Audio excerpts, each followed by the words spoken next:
বন্ধুসকল, আজিৰ এই ভিডিঅ'টোত আমাৰ মৰমৰ শ্ৰদ্ধাৰ আমাৰ হাৰ্টথ্ৰব লুইত কণ্ঠ ডক্টৰ জুবিন গাৰ্গ ডাঙৰীয়াৰ ওপৰত ভিত্তি কৰি প্ৰস্তুত কৰা 50টাতকৈও অতি গুৰুত্বপূৰ্ণ প্ৰশ্ন উত্তৰ আপোনালোকলৈ বুলি লৈ আহিছোঁ। আশা কৰিছোঁ আপোনালোকে এই প্ৰশ্ন উত্তৰকেইটাৰ পৰা অলপ হ'লেও উপকৃত হ'ব। বন্ধুসকল, আজিৰ প্ৰথম প্ৰশ্নটো আপোনালোকে চাব। জুবিন গাৰ্গৰ পিতৃ আৰু মাতৃৰ নাম কি আছিল? উত্তৰ হ'ব, এখেতৰ পিতৃৰ নাম আছিল মোহিনী মোহন বৰঠাকুৰ। এখেতৰ ছদ্ম নামটো আছিল কপিল ঠাকুৰ। এখেতৰ মাতৃৰ নাম আছিল ইলি বৰঠাকুৰ। কিছুমান ঠাইত পোৱা তথ্য অনুসৰি এখেতৰ বিয়াৰ আগৰ উপাধিটো আছিল অধ্যাপক, অৰ্থাৎ এখেতৰ বিয়াৰ আগতে নাম আছিল ইলি অধ্যাপক।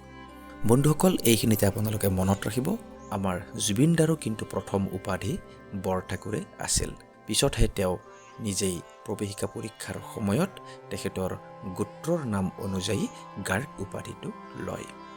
নেক্সট চাব, জুবিন গাৰ্গৰ জন্ম কোন ঠাইত আৰু কিমান চনত হৈছিল? বন্ধুসকল, ইয়াৰ উত্তৰ হ'ব 1972 চনৰ 18 নৱেম্বৰত মেঘালয়ৰ তুৰাত এখেতৰ জন্ম হৈছিল। মেঘালয়ৰ তুৰাৰ এখন অসামৰিক চিকিৎসালয়ত এখেতৰ জন্ম হৈছিল। নেক্সট চাব, জুবিন গাৰ্গে প্ৰথম অভিনয় কৰা আৰু পৰিচালনা কৰা বোলছবিখনৰ নাম কি? বন্ধুসকল, ইয়াৰ উত্তৰ হ'ব তুমি মোৰ মাথো মোৰ। বন্ধুসকল, এই ছবিখন 2000 চনত মুক্তি পাইছিল। এই ছবিখনত জুবিন গাৰ্গে মুখ্য চৰিত্ৰত অভিনয় কৰাৰ লগতে এই ছবিখনৰ সংগীতৰ কাম আৰু কাহিনীৰ কামো তেওঁ নিজেই কৰিছিল। নেক্সট চাব, জুবিন গাৰ্গৰ প্ৰথম আধুনিক গীতৰ এলবামখনৰ নাম কি আছিল? এইখনে কেতিয়া মুক্তি পাইছিল? বন্ধুসকল, ইয়াৰ উত্তৰত আমি অনামিকা বুলি ক'ব লাগিব, কিয়নো এইখনেই তেওঁৰ প্ৰথম নিজা এলবাম আছিল। এই এলবামখন 1992 চনত মুক্তি পাইছিল। বন্ধুসকল, ইয়াৰ আগতেই কিন্তু জুবিন গাৰ্গে সপোনৰ সুৰ নামৰ এলবাম এটিতো কণ্ঠদান কৰিছিল। সেয়েহে বহুতেই তেওঁৰ প্ৰথম এলবাম সপোনৰ সুৰ বুলি ক'ব খোজে। বন্ধুসকল, এই ক্ষেত্ৰত আপোনালোকৰ মতামত কি নিশ্চয় কমেণ্টত জনাব। নেক্সট চাব, এখেতে কিমানটা ভাষাত গান গাইছিল? বন্ধুসকল, ইয়াৰ উত্তৰত আমি ক'ব লাগিব 40টাতকৈও অধিক বা 40টা ভাষাত এখেতে গান গাইছিল। নেক্সট চাব, এখেতৰ কণ্ঠত মুঠ কিমানটা গীত বাণীবদ্ধ কৰা হৈছিল? ইয়াৰ উত্তৰত আমি ক'ব লাগিব যে ৩৫,০০০তকৈও অধিক গীত এখেতৰ কণ্ঠত বাণীবদ্ধ কৰা হৈছিল। নেক্সট চাব, এখেতৰ মিছন চাইনা নামৰ চলচ্চিত্ৰখনে কেতিয়া মুক্তি লাভ কৰিছিল? বন্ধুসকল, ইয়াৰ উত্তৰ হ'ব 2017 চনৰ 8 ছেপ্টেম্বৰত। বন্ধুসকল, এই চিনেমাখন কিহৰ বাবে বিখ্যাত আপোনালোক সকলোৱে নিশ্চয় জানে, তথাপিতো মই অলপ কৈছোঁ। এই চিনেমাখনে অসমীয়া ছবি জগতলৈ এক নতুন ধাৰা লৈ আহিছিল। দিল্লী মুম্বাইকে ধৰি অসমৰ বাহিৰৰ 8টা হলত ইয়াক মুক্তি দিয়া হৈছিল। এই ছবিখনেই প্ৰথম সপ্তাহতে 2 কোটিতকৈও অধিক উপাৰ্জন কৰিবলৈও সক্ষম হৈছিল। নেক্সট চাব, এখেতে অভিনয় কৰা কোনখন বোলছবিয়ে ৰাষ্ট্ৰীয় পুৰস্কাৰ পাবলৈ সক্ষম হৈছিল? ইয়াৰ উত্তৰ হ'ব দীনবন্ধু। নেক্সট চাব, এওঁ পেটা এৱাৰ্ড কেতিয়া পাইছিল? ইয়াৰ উত্তৰ হ'ব 2018 চনত। তাৰ পাছত চাব, এখেতৰ ঘৰত বা আত্মীয়সকলে মতা নামটো কি আছিল? বন্ধুসকল, ইয়াৰ উত্তৰ হ'ব গল্ডে। নেক্সট চাব, এখেতে কোনটো গীতৰ বাবে GIFA অৰ্থাৎ গ্ল'বেল ইণ্ডিয়ান ফিল্ম এৱাৰ্ড লাভ কৰিছিল? ইয়াৰ উত্তৰ হ'ব ইয়া আলি শীৰ্ষক গীতটিৰ বাবে। নেক্সট চাব, জুবিন গাৰ্গে প্ৰথম সংগীত পৰিচালনা কৰা অসমীয়া চলচ্চিত্ৰখনৰ নাম কি আছিল? ইয়াৰ উত্তৰ হ'ব হিয়া দিয়া নিয়া। নেক্সট চাব, এখেতে সংগীত পৰিচালনা কৰা প্ৰথম বঙালী চলচ্চিত্ৰখনৰ নাম কি আছিল? বন্ধুসকল, ইয়াৰ উত্তৰ হ'ব শুধু তুমি, আৰু ইয়াৰ বাবে এখেতে শ্ৰেষ্ঠ সংগীত পৰিচালনাৰ বঁটাও পাইছিল। নেক্সট চাব, এখেতে সংগীত পৰিচালনা কৰা প্ৰথম হিন্দী ছবিখনৰ নাম কি আছিল? ইয়াৰ উত্তৰ হ'ব ষ্ট্ৰিংছ।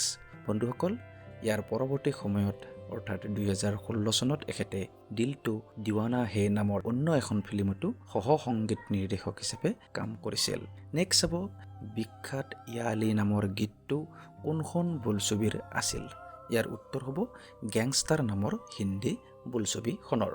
নেক্সট চাব তলৰ কোনটো আন্দোলনত তেওঁ সক্ৰিয় ভূমিকা গ্ৰহণ কৰিছিল।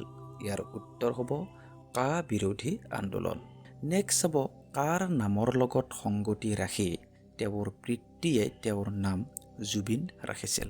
ইয়াৰ উত্তৰ হ'ব প্ৰসিদ্ধ সংগীতকাৰ তথা সংগীত নিৰ্দেশক জুবিন মেহতাৰ নামৰ লগত সংগতি ৰাখি এখেতৰ নাম জুবিন ৰখা হৈছিল।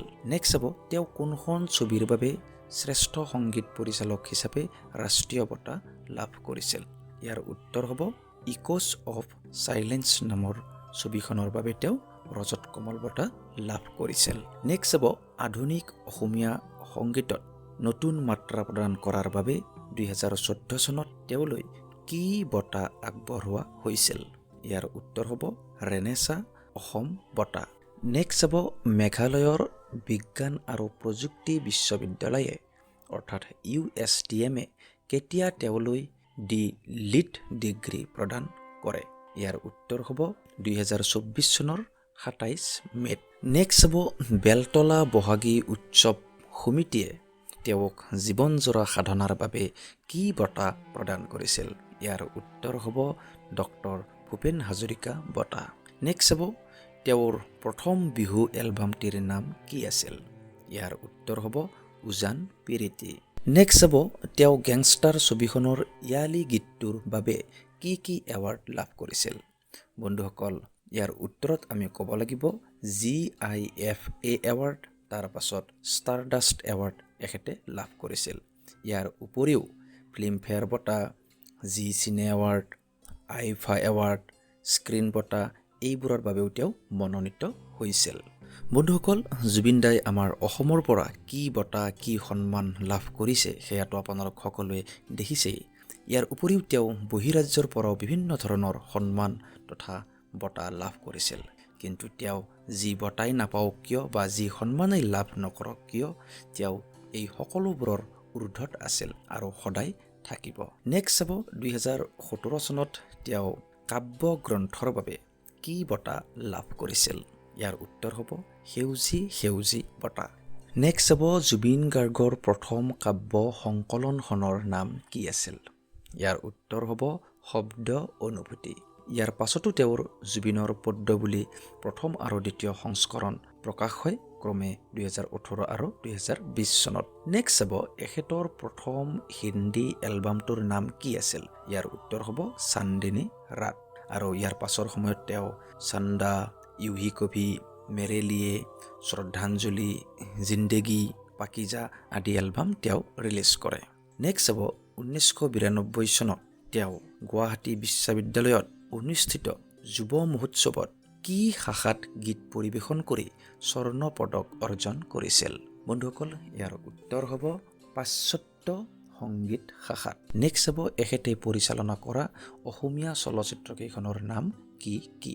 ইয়াৰ উত্তৰ হ'ব তুমি মোৰ মাথো মোৰ, তাৰ পাছত মিছন চাইনা আৰু তাৰ পাছত কাঞ্চন জংঘা। নেক্সট চাব এখেতে অভিনয় কৰা শেষৰখন কথাছবিৰ নাম কি। ইয়াৰ উত্তৰ হ'ব আপোনালোক সকলোৱে জানে ৰৈ ৰৈ বিনালে।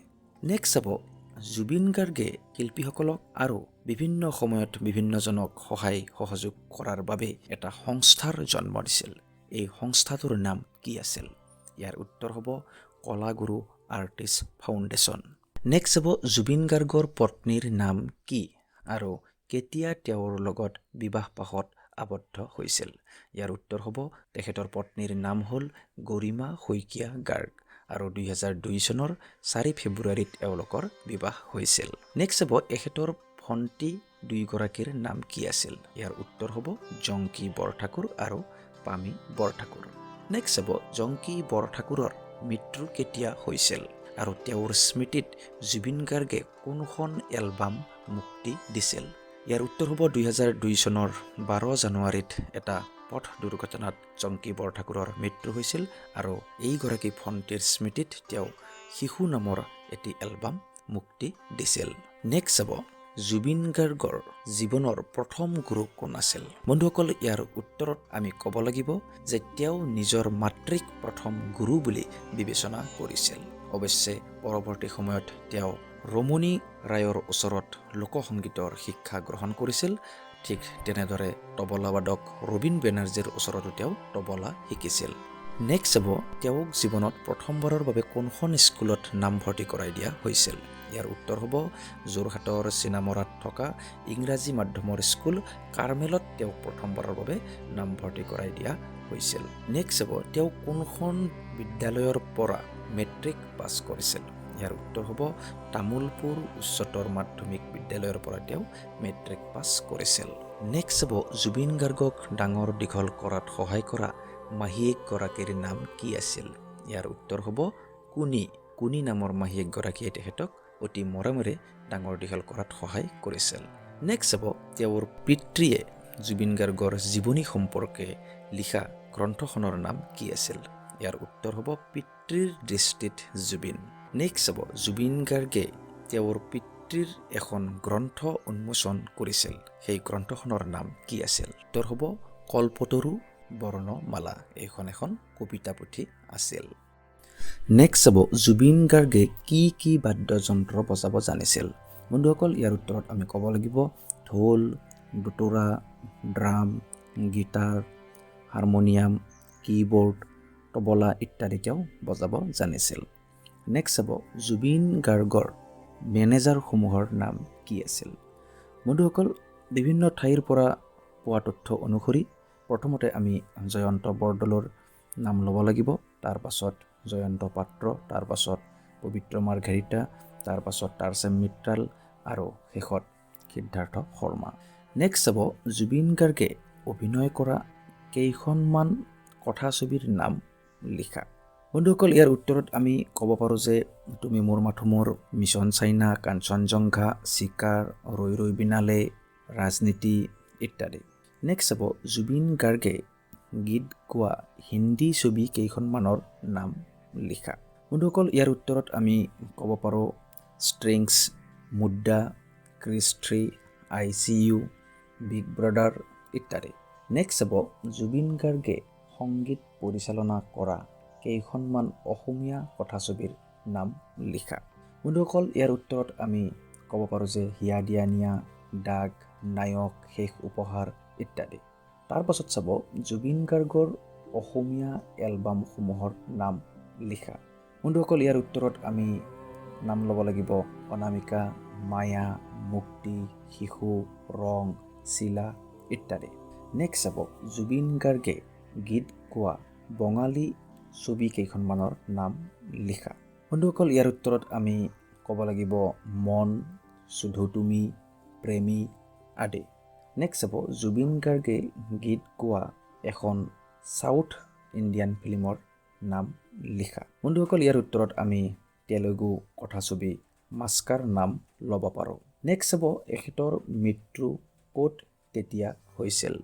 বন্ধুসকল আপোনালোক সকলোৱে জানে 2025 চনৰ 19 ছেপ্টেম্বৰত ছিংগাপুৰত এখেতৰ মৃত্যু হৈছিল।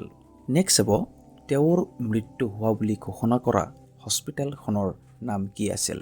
ইয়াৰ উত্তৰ হ'ব ছিংগাপুৰ জেনেৰেল হস্পিটেল। নেক্সট হ'ব কি ফেষ্টিভেলত অংশগ্ৰহণ কৰিবলৈ তেওঁ ছিংগাপুৰলৈ গৈছিল। ইয়াৰ উত্তৰ হ'ব নৰ্থ ইষ্ট ফেষ্টিভেল। নেক্সট হ'ব ছিংগাপুৰৰ কোনটো দ্বীপৰ সমীপত তেওঁৰ মৃত্যু হ'ব লগা ঘটনাটো সংঘটিত হৈছিল। ইয়াৰ উত্তৰ হ'ব ছেইণ্ট জনছ দ্বীপ। নেক্সট হ'ব তেওঁৰ মৃত্যুত কি ৰেকৰ্ড গঢ় লৈ উঠিছিল। বন্ধুসকল ইয়াৰ উত্তৰত আমি ক'ব লাগিব তেখেতৰ শেষ বিদায়ী যাত্ৰাটোত সমবেত হোৱা লোকৰ সংখ্যাটো চতুৰ্থ বৃহত্তম বুলি লিমকা বুক অফ ৰেকৰ্ডছে অভিহিত কৰিছিল। নেক্সট হ'ব তেওঁক পৃথিৱীবাসীয়ে কিহৰ সম্ৰাট বুলি জানে। ইয়াৰ উত্তৰ হ'ব তেওঁক হামিং সম্ৰাট বুলি জানে। নেক্সট হ'ব তেওঁৰ শেষকৃত্য ক'ত কৰা হয়। ইয়াৰ উত্তৰ হ'ব 2025 চনৰ 23 ছেপ্টেম্বৰত গুৱাহাটীৰ ওচৰৰ সোণাপুৰত তেখেতৰ শেষকৃত্য কৰা হয়। নেক্সট হ'ব তেওঁৰ শেষকৃত্য কৰা ঠাইখন এতিয়া কি নামেৰে বিখ্যাত। ইয়াৰ উত্তৰ হ'ব জুবিন ক্ষেত্ৰ। নেক্সট হ'ব তেওঁৰ মৃত্যুৰ পাছত অনুৰাগীসকলে শ্ৰদ্ধাঞ্জলি দিয়াৰ সুবিধাৰ বাবে তেওঁৰ পাৰ্থিৱ শৰীৰটো ক'ত ৰখা হৈছিল। ইয়াৰ উত্তৰ হ'ব সৰুসজাইত। নেক্সট হ'ব তেখেতৰ পাৰ্থিৱ শৰীৰটো এয়াৰপৰ্টৰ পৰা তেখেতৰ বাসগৃহ আৰু সৰুসজাইলৈ অহা সময়ত কিমান মানুহৰ ভিৰ হৈছিল? বন্ধুসকল, ইয়াৰ শুদ্ধ উত্তৰ দিয়াটো অতি কঠিন, তথাপিতো আমি ক'ব পাৰোঁ যে 10 লাখতকৈও অধিক মানুহৰ ভিৰ হৈছিল। নেক্সট হ'ব তেখেতৰ অনুৰাগীসকলে মৰম আৰু শ্ৰদ্ধাৰে তেওঁক কি নামেৰে সম্বোধন কৰিছিল? বন্ধুসকল, ইয়াৰ উত্তৰত আমি ক'ব লাগিব গল্ডি, লুইট কণ্ঠ, হাৰ্ট থ্ৰব, হামিং কিং ইত্যাদি নামেৰে তেওঁক সম্বোধন কৰা হৈছিল। নেক্সট হ'ব এখেতৰ অন্যতম প্ৰিয় খেল আছিল ফুটবল। তেওঁ অসমৰ বিভিন্ন ঠাইত ফুটবল খেলিবলৈ গৈছিল। ইয়াৰ মুখ্য উদ্দেশ্য কি আছিল? ইয়াৰ উত্তৰ হ'ব বান পীড়িত লোকসকলক সহায় কৰা। নেক্সট হ'ব তেখেতৰ ৩৫,০০০তকৈও অধিক গীত বৰ্তমান ক'ত সংৰক্ষিত হৈ আছে? বন্ধুসকল, ইয়াৰ উত্তৰত আমি ক'ব লাগিব গুৱাহাটীৰ হাতীগাঁৱৰ বিশাল কলিতা নামৰ এজন যুৱকৰ প্ৰচেষ্টাত গঢ় লৈ উঠা এটি আৰ্কাইভত তেওঁৰ এই গীতসমূহ সংৰক্ষিত হৈ আছে। নেক্সট হ'ব তেখেতে ভাল পোৱা কেইগৰাকীমান বিখ্যাত ব্যক্তিৰ নাম লিখক। বন্ধুসকল, আমাৰ মৰমৰ জুবিন দাই ভাল কাম কৰা সকলো ব্যক্তিকে ভাল পাইছিল যদিও তেখেতে অনুপ্ৰাণিত হোৱা বা আকৰ্ষিত হোৱা বিখ্যাত কেইগৰাকীমান ব্যক্তি হ'ল বিষ্ণুপ্ৰসাদ ৰাভাৰ ব্যক্তক ভাল পাইছিল, তাৰ পাছত চে গুয়েভাৰা, তাৰ পাছত চাৰ্লি চেপলিন, তাৰ পাছত নেপোলিঅ' বোনাপাৰ্ট, এইসকলৰ ব্যক্তিত্ব তথা কৰ্মৰাজৰ প্ৰতি তেওঁ আকৰ্ষিত হৈছিল। ইয়াৰ উপৰিও বুদ্ধ দৰ্শন তেওঁৰ অতি প্ৰিয় আছিল বুলি তেওঁ বিভিন্ন সময়ত কৈছে বা তেখেতৰ পিতৃও এই কথা কৈছে। নেক্সট হ'ব তেখেতৰ শিক্ষাগত অৰ্হতা কিমান আছিল? বন্ধুসকল, ইয়াৰ উত্তৰত আমি ক'ব লাগিব যে জুবিন গাৰ্গে BSc কমপ্লিট কৰা নাছিল। তেখেতে এটি সাক্ষাৎকাৰত কৈছিল যে তেওঁ হেনো BSc ছেকেণ্ড ইয়াৰৰ ফিজিক্সৰ পৰীক্ষাৰ দিনা তেওঁ পেপাৰ ফালি ওলাই আহিছিল। বন্ধুসকল, এইখিনিতে মই আপোনালোকৰ বাবে কেইটামান প্ৰশ্ন, আপোনালোকে তাৰ উত্তৰ মোক কমেণ্ট বক্সত জনাব। প্ৰথম প্ৰশ্নটো হ'ল যে জুবিন গাৰ্গৰ কণ্ঠত বাণীবদ্ধ হোৱা প্ৰথম গীতটো কি আছিল? দ্বিতীয় প্ৰশ্নটো হ'ল জুবিন গাৰ্গে হায়াৰ ছেকেণ্ডাৰী পৰীক্ষা ক'ৰ পৰা পাছ কৰিছিল? তৃতীয়তে চাব জুবিন গাৰ্গৰ শেষৰখন অসমীয়া এলবামৰ নাম কি? চতুৰ্থতে চাব জুবিন গাৰ্গে কণ্ঠদান কৰা প্ৰথম হিন্দী কথাছবিখনৰ নাম কি? বন্ধুসকল, এই ভিডিঅ'টো প্ৰস্তুত কৰোঁতে ইণ্টাৰনেটৰ সহায়ত বিভিন্ন ঠাইৰ পৰা তথ্যসমূহ লোৱা হৈছে। জুবিন দাই নিজেই দিয়া 2-এটা সাক্ষাৎকাৰ চোৱা হৈছে, তাৰ লগতে তেওঁৰ অনুৰাগী তথা তেখেতৰ বন্ধু বান্ধৱী দিয়া সাক্ষাৎকাৰসমূহৰ পৰাও কিছুমান তথ্য গ্ৰহণ কৰা হৈছে। ইয়াৰ মাজতো যদি অনিচ্ছাকৃতভাৱে ক'ৰবাত ভুল ভ্ৰান্তি হৈছে বা ভুল তথ্য যদি আপোনালোকক দিয়া গৈছে, তাৰ বাবে মোক প্ৰথমতে আপোনালোকে ক্ষমা কৰি দিব আৰু সেই ভুলটো কমেণ্ট বক্সত আঙুলিয়াই দিব বুলি আশা কৰিলোঁ। ধন্যবাদ।